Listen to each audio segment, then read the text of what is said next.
Et salut bande de picoleurs. Bah oui, sur Pico France on est des gros noobs, donc j'ai fait la vidéo sans enregistrer le son du casque. Royal, non?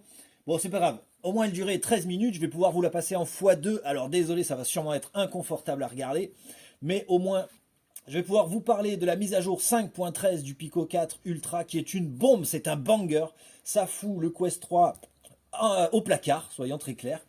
Donc je vais essayer de me caler sur ce que je vois parce que je vais la regarder en même temps et essayer de commenter. Donc là en gros je vous fais un petit résumé, voilà, que je peux caster le téléphone, que j'ai du Twitch qui tourne, YouTube, j'ai du navigateur internet, j'ai la boutique, je vous montre que je suis en train de télécharger des jeux en parallèle pour vous montrer qu'il n'y a aucun ralentissement, aucun lag. Bon alors du coup ça va être dur à voir en vitesse x2 mais bon.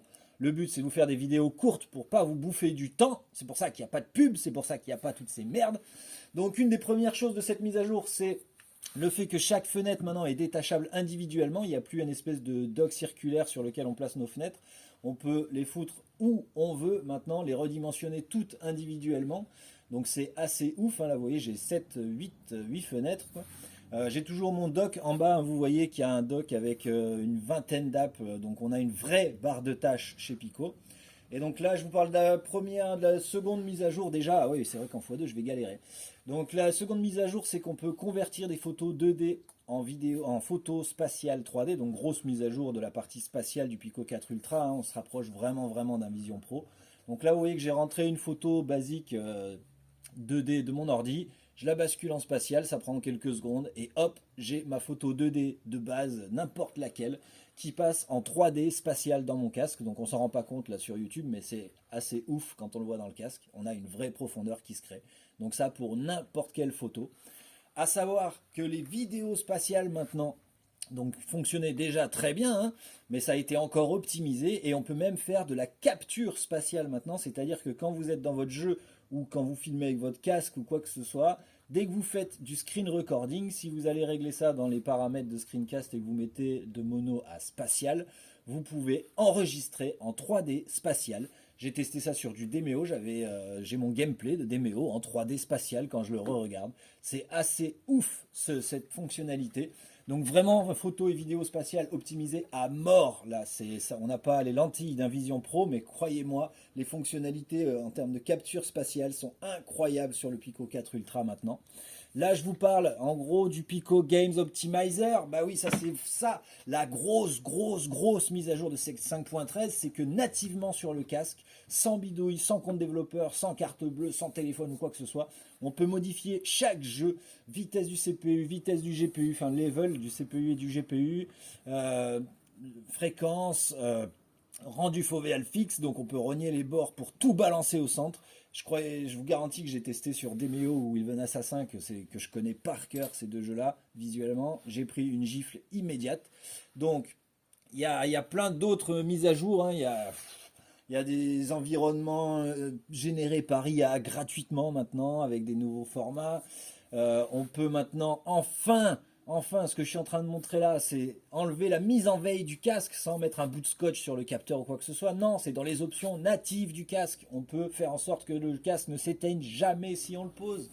Les trackers chevilles ont été améliorés pour les positions assises, allongées. Ça bronche pas. Il y a le troisième tracker des hanches qui arrive. Bref, cette mise à jour, c'est un vrai banger.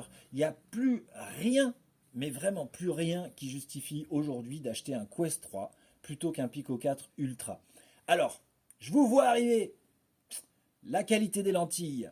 Oui, ça a été toujours les deux seuls arguments du Quest 3, de toute façon, face au Pico 4 Ultra. Les lentilles, ben maintenant qu'on a le Pico Games Optimizer sur le casque, je vous garantis que visuellement, moi j'ai les deux casques, il n'y a plus aucune différence entre les deux. J'arrive même à avoir du mieux sur le Pico 4 Ultra que sur le Quest 3. Et ensuite, la bibliothèque. Ah, l'éternel argument des sans arguments. La bibliothèque et les lentilles. Et ben voilà, vous inquiétez pas, nous aussi, on joue à Assassin's Creed et à Resident Evil 4 sur le Pico 4 Ultra. Vous inquiétez pas pour nous, je vais pas en dire plus parce que voilà. Mais vous en faites pas, la librairie du Pico 4 Ultra, c'est la même que le Quest 3 avec en plus les exclus Pico. Donc pas d'inquiétude pour nous, c'est un argument pourri. Donc voilà, on a 12 Go de RAM pour faire un vrai multitasking propre, efficace et net, sans lag, avec des chiers de fenêtres. On a un multidock jusqu'à 21 applis. On a une vraie barre des tâches qu'on n'a pas chez Quest. On a une batterie à l'arrière alors que Quest nous fait encore chauffer le machin à l'avant sur une grosse brique à l'avant. On a un IPD motorisé. On a juste des full body tracking sans qu'on nous vienne nous foutre une intelligence artificielle dégueulasse.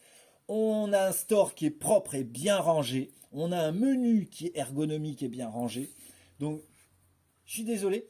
J'ai récemment eu une personne, alors je ne vais pas le mentionner parce que je ne sais pas s'il a envie que je le mentionne, mais j'ai quelqu'un qui a acheté un Pico 4 Ultra, là, fervent défenseur, Quest 2, Quest 3, et pour vous dire, il a même développé une grosse appli très connue sur le Quest 3.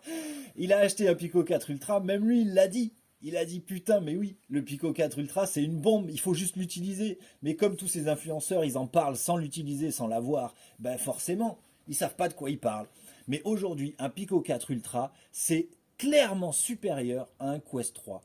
C'est pas une question de fanboy, encore une fois, j'ai pas d'action chez Pico, j'ai aucun intérêt à faire vendre du Pico, mais je vous garantis que le Pico 4 Ultra, il est loin devant, et surtout depuis cette mise à jour 5.13. C'est une dinguerie.